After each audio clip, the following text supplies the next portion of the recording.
आनंद मठ 1882 में पब्लिश किया गया यह बंकिम चंद्र चटर्जी जी का लिखा हुआ एक बंगाली नॉवल है। यह एक काल्पनिक लेखन है, एक वर्क ऑफ फिक्शन है। कहानी में 18 सेंचुरी के समय के बंगाल को दर्शाया गया है। तब भारत पर अंग्रेजों का शासन था। हर तरफ भूखमरी लूट मची हुई थी। बंगाल के पादोचिनो नाम के एक गांव में महेंद्र नाम के एक जमींदार अपनी पत्नी कल्याणी और अपनी बच्ची के साथ रहते थे। वहां पर भी हर तरफ लूट मची हुई थी और महेंद्र और कल्याणी ने उस जगह को छोड़ने का निर्णय लिया। अपनी विशाल कोठी को ताला लगाया। सुरक्षा के लिए महेंद्र ने एक बंदूक ली और कल्याणी ने स्वयं के आत्मसम्मान की सुरक्षा के लिए जहर की एक छोटी बोतल अपने साथ ली। वे वहां से निकल गए। रास्ते में जंगल आया। कल्याणी और अपनी बच्ची को एक कुटिया में सुरक्षित रख के महेंद्र जंगल में खाना ढूंढने, फल कंदमूल ढूंढने गए। कुछ समय के बाद उस कुटिया में कुछ लुटेरे आए। कल्याणी और उसकी बच्ची को अगवा करके दूर जंगल के अंदर लेकर गए। जब वे लुटेरे अपने सामान का निरीक्षण कर रहे थे, तब कल्याणी को वहां से निकलने का मौका मिला। जब वह वहां से निकल रही थी, उसकी बच्ची भूखी थी और वह रो दी, जिसकी वजह से लुटेरे सतर्क हो गए। कल्याणी अपनी बच्ची को लेकर आगे दौड़ने लगी और लुटेरे उसके पीछे दौड़ने लगे। दौड़ते दौड़ते कल्याणी की सांस फूल गई। वह बेहोश होकर गिर गई। फिर हरे मुरारी ये शब्द कल्याणी के कानों पर पड़े। जब उसने अपनी आंखें खोली, तब उसे सामने एक सन्यासी, एक ऋषि दिखे। वे महात्मा सत्यानंद थे, जो आनंद मठ चलाते थे। आनंद मठ में कई हजार सन्यासी रहते थे, जिन्होंने भारत को अंग्रेजों से मुक्त करने का प्रण लिया था। वे स्वयं को संतान बुलाते थे और महात्मा कल्याणी को, उसकी बच्ची को आनंद मठ में लेकर गए। कल्याणी ने अपने जीवन के बारे में महात्मा को बताया। यहाँ पर हम महात्मा के दो शिष्यों के बारे में बात करेंगे, भावानंद और जीवानंद।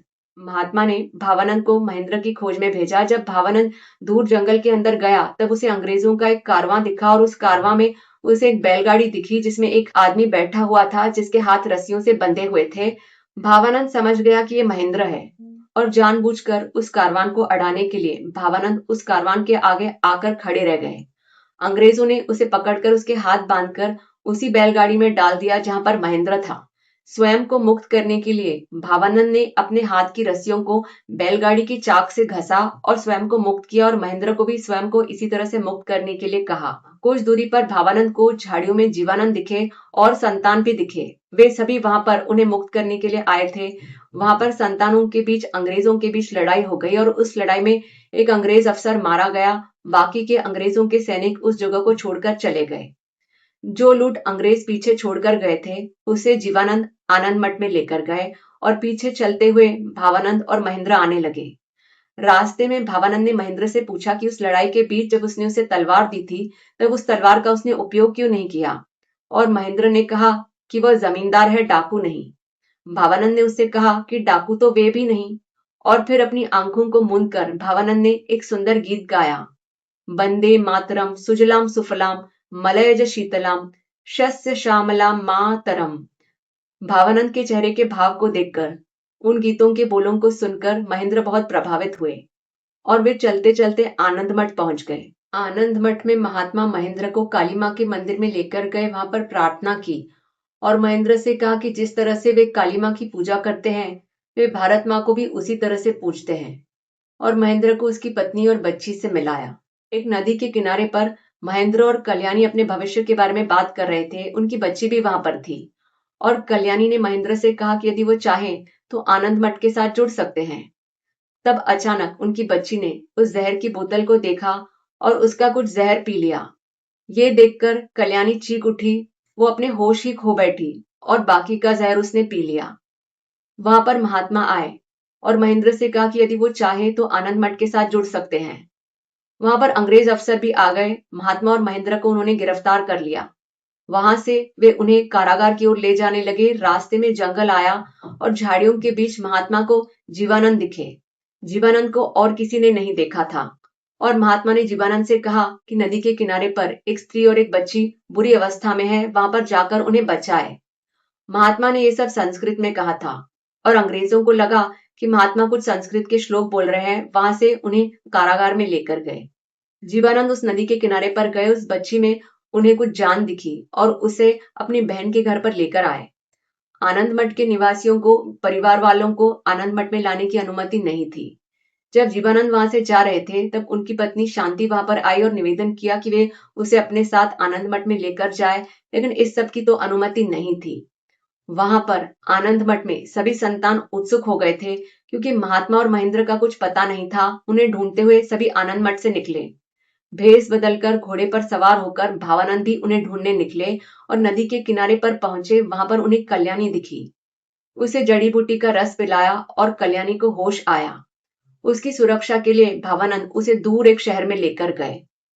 वहां पर सभी संतान उस कारागार के बाहर पहुंच गए थे जहां पर महात्मा और महेंद्र को बंद करके रखा था। वहां पर लड़ाई हुई। उन्होंने महात्मा और महेंद्र को मुक्त किया और सभी लौटकर आनंद मठ आ गए। लेकिन आनंद मठ के बाहर अंग्रेजों की एक टोली उनकी प्रतीक्षा कर रही थी। वहां पर फिर से बहुत लड़ाई हुई। संतानों के पास केवल तलवारें थी, अंग्रेजों के पास तोपें बंदूकें थी। और उस लड़ाई में बहुत सारे संतान मारे गए और अंग्रेज वहां से चले गए। अगले दिन महेंद्र महात्मा के पास आए और कहा कि वे पूरी तरह से आनंद मठ के साथ जुड़ना चाहते हैं। महात्मा ने उससे कहा कि उसके पादोचिनों के घर को वो एक फाउंड्री में परिवर्तित करे ताकि वहां पर वे तोपें बंदूकें बनवा सके। और महेंद्र ने वह काम शुरू कर दिया। दूसरे दिन एक और व्यक्ति आनंद मठ के साथ जुड़ने के लिए महात्मा से मिलने आया और महात्मा ने उसे आनंद मठ में ले लिया। लेकिन कुछ दिनों के बाद महात्मा को समझ में आ रहा था कि वह व्यक्ति पुरुष नहीं स्त्री है। आनंद मठ में स्त्रियों के लिए स्थान नहीं था और उसे वहां से जाने के लिए कहा। वो स्त्री और कोई नहीं, शांति थी। शांति ने महात्मा से निवेदन किया कि वे उसे परखें। महात्मा ने शांति को एक बहुत भारी धनुष उठाने के लिए कहा और उस धनुष पर तार चढ़ाने के लिए कहा। शांति ने वो करके दिखाया।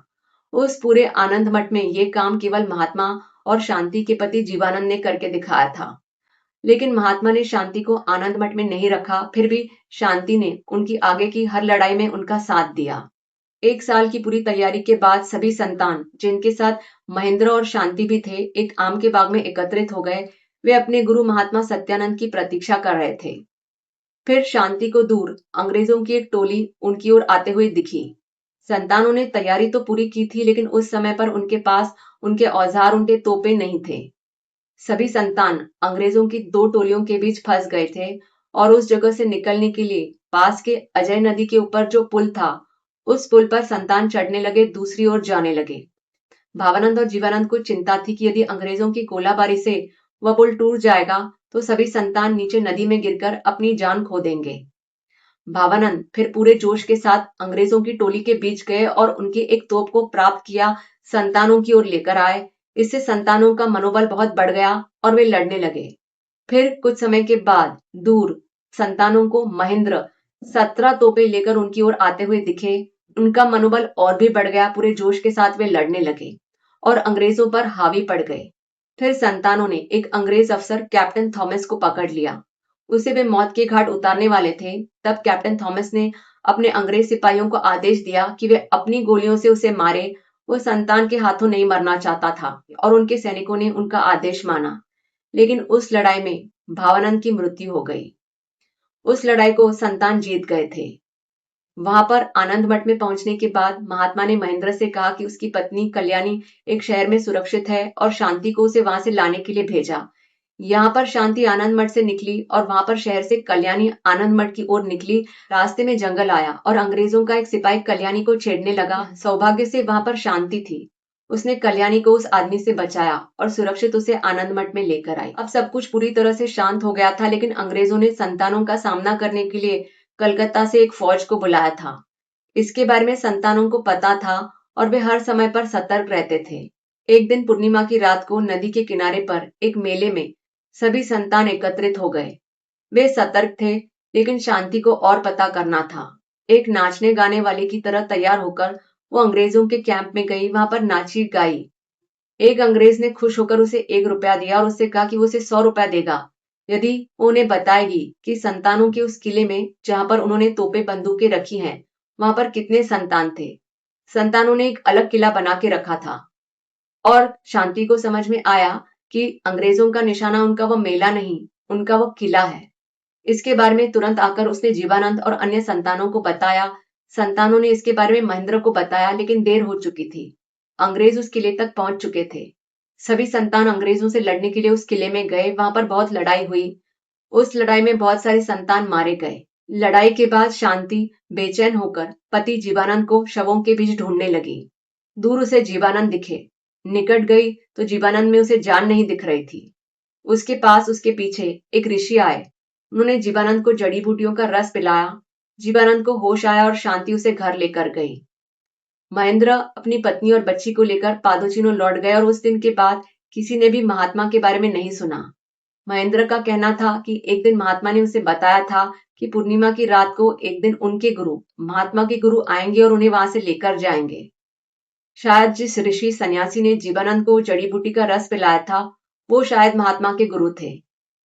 आनंद मठ के सभी निवासियों ने एक एक करके आनंद मठ को छोड़ दिया, लेकिन आनंद मठ के उन दिनों के अनुभव को और आनंद मठ के उस गीत को, वंदे मातरम को, वे कभी नहीं भुला पाए। यह थी बंकिम चंद्र चटर्जी जी की लिखी हुई आनंद मठ का संक्षिप्त में वर्णन।